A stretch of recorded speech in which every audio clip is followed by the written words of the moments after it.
Bonjour, aujourd'hui je viens vous présenter un tuto. Alors je vais essayer de vous le faire en direct, ça va pas forcément être très facile.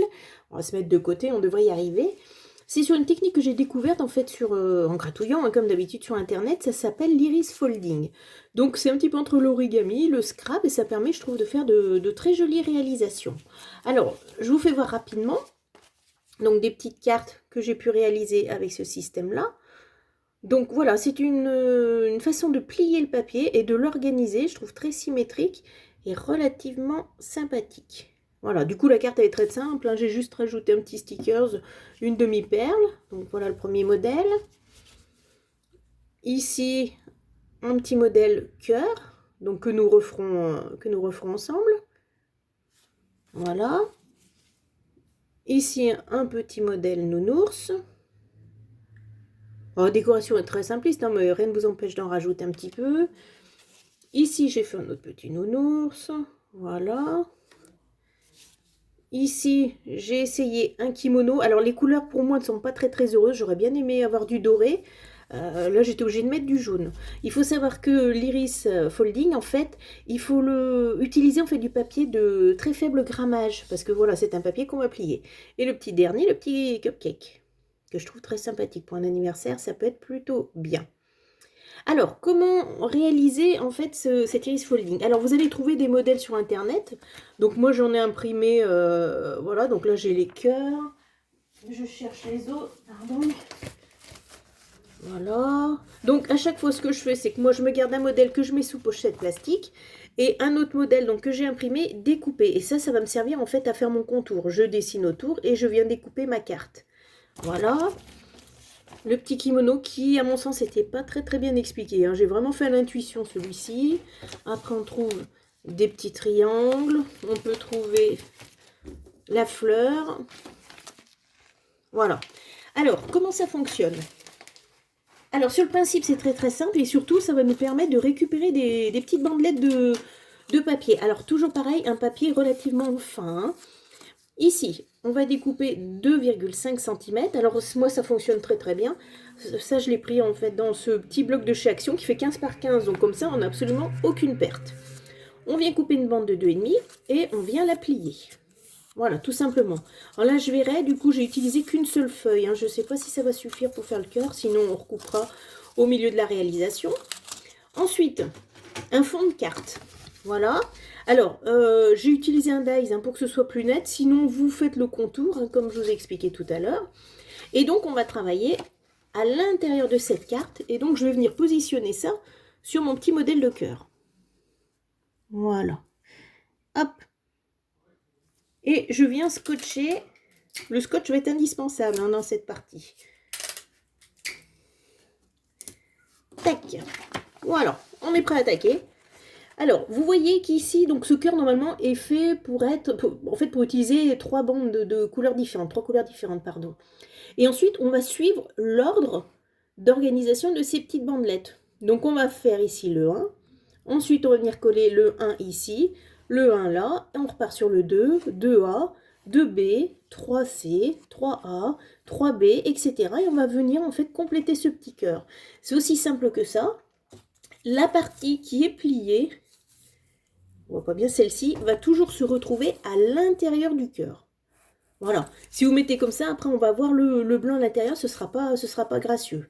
Alors ici, pour faire simple, comme j'ai pas trop l'habitude de faire des tutos en direct, je vais utiliser qu'une seule couleur. Mais sinon, bah, moi je me suis fait mes petites couleurs, donc normalement, il n'y a aucun souci pour suivre hein, sur ce modèle-là.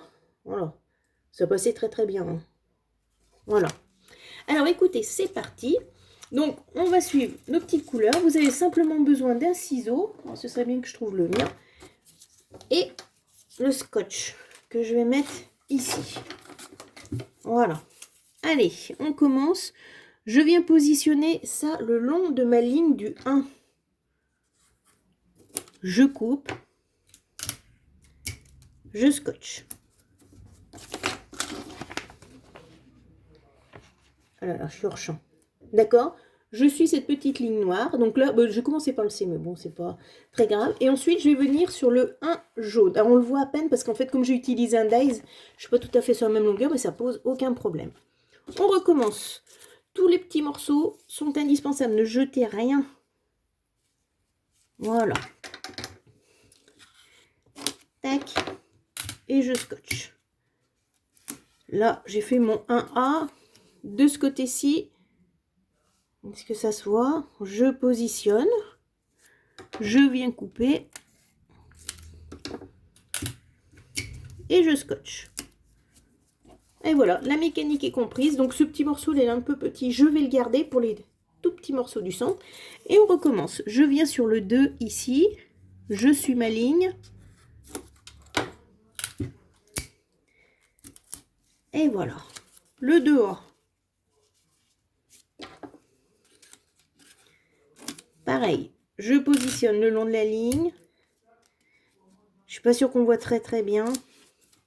Je vous fais voir l'avancée. Alors le fait de coller, si vous voyez, sur la pochette plastique, ça me permet, voilà, de bien me déplacer.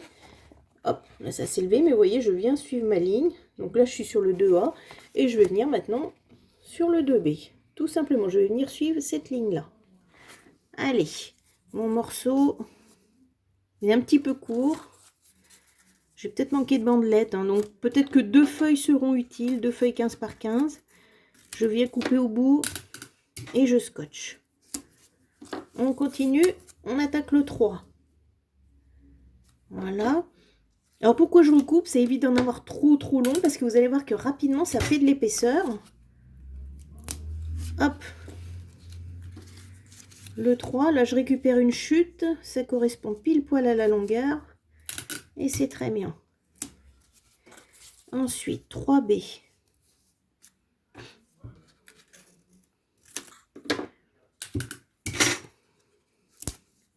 Voilà. On passe au 4. Je viens coller ici. Je coupe le surplus. Alors, je vous refais voir à nouveau un petit peu cette avancée. Voilà à quoi ça correspond. Donc là, ça se soulève un petit peu. Si j'appuie, je suis vraiment bien le long de ma petite ligne. C'est vraiment très simple, je pense, même avec des enfants. Voilà, ça peut même être un apprentissage pour apprendre les chiffres, pour les faire dans l'ordre. Hop. Allez, on continue. Donc là, je viens avec mon 4.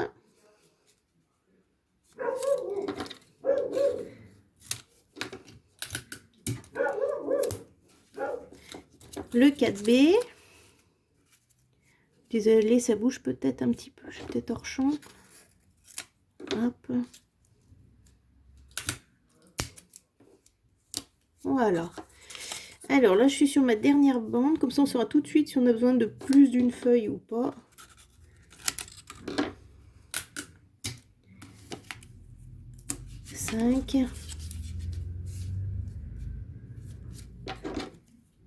Je pense que je vais manquer de feuilles en fait. Donc, bah écoutez, c'est pas un problème. Comme ça, vous verrez comment se font les bandes. Donc, je reviens dans mon petit bloc. Alors, j'utilise très peu le massicot. Hein. La vieille technique du réglé.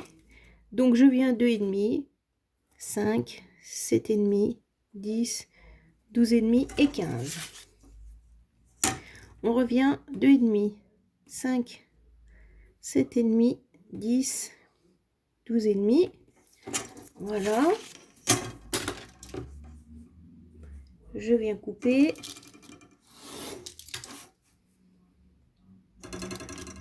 Deuxième.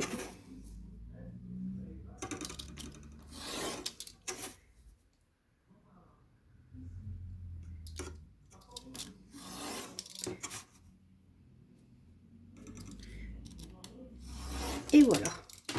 Ensuite, donc c'est ce que je vous expliquais tout à l'heure, je viens plier mon papier. Hop, on peut le faire avec le plioir. Hein. Hop.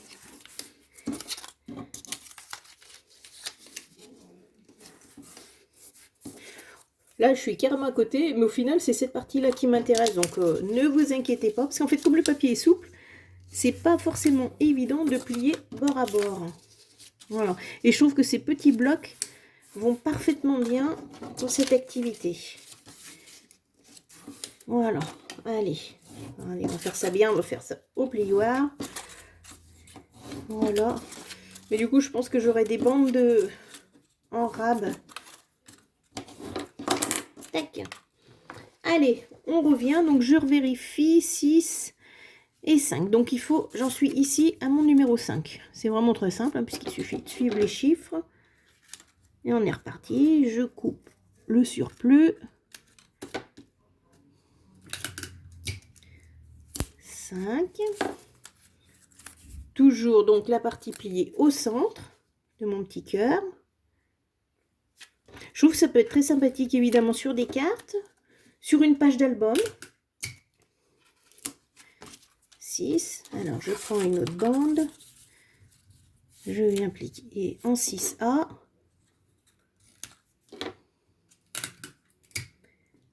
Voilà.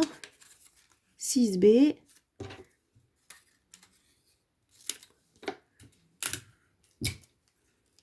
Tac. Alors là, il y a une partie qui se lève un petit peu. Hop, on peut mettre un petit bout de scotch. Ça évite. Voilà, comme ça va tenir.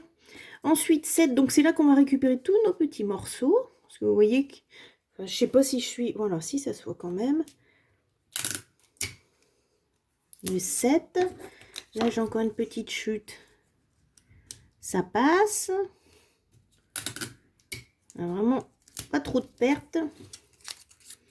Et je crois que j'aurais recoupé ma deuxième feuille juste pour 2 bandes. C'est vraiment pas...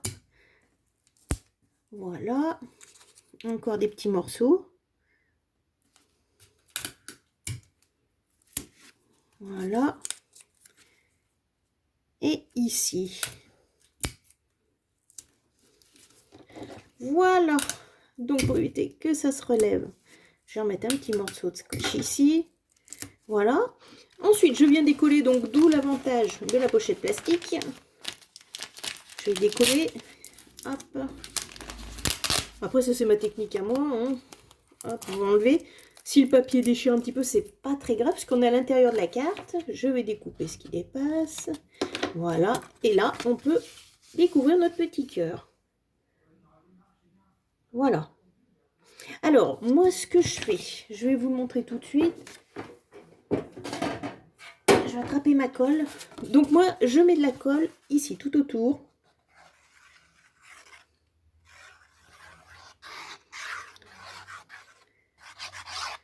Voilà. Voilà, un petit peu dessus. Là, on n'a pas de scotch. Et je viens fermer ma carte. Les petites pinces qui vont bien. Alors, c'est pour ça que j'ai utilisé, je vais vous expliquer tout de suite. Alors là, à l'intérieur du petit cœur, on peut mettre une perle. On peut continuer. Moi, dans celui-ci, j'avais gardé le fond de la carte qui était rose. Voilà, rien n'empêche de mettre quelque chose au milieu. Alors, on va essayer de bien serrer.